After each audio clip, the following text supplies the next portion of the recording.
Assalamualaikum warahmatullahi wabarakatuh. Amban suasana uronyo di Kampung Lancu. Amban suasana ya Cokpeng BLT. Soh di Kampung Lancu.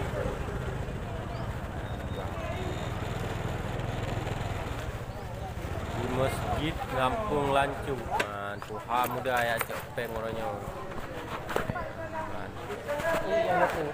Kena satu orang 600.000 satu kakak. Lagi robok yang BLT yang kena PKH hana kena. Ya padu.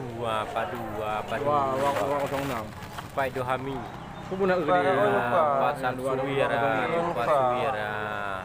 Yang iliku di belakang Margade ya, dengan Mak Napi ya, Mbak.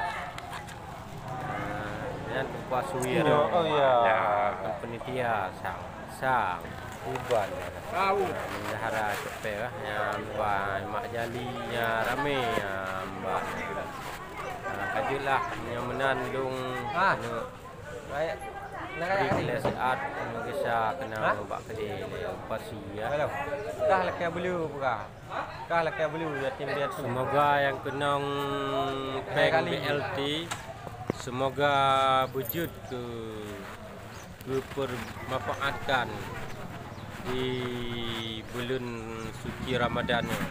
Mbak. Unang geblo di nampun kok lagi wujud bermanfaatkan nomor 2 ya, satu kakak pagi di Masjid Lancu masjid suasana uroyo ajulah.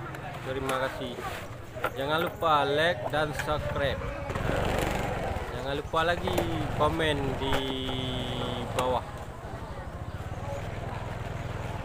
Oke, Assalamualaikum warahmatullahi wabarakatuh.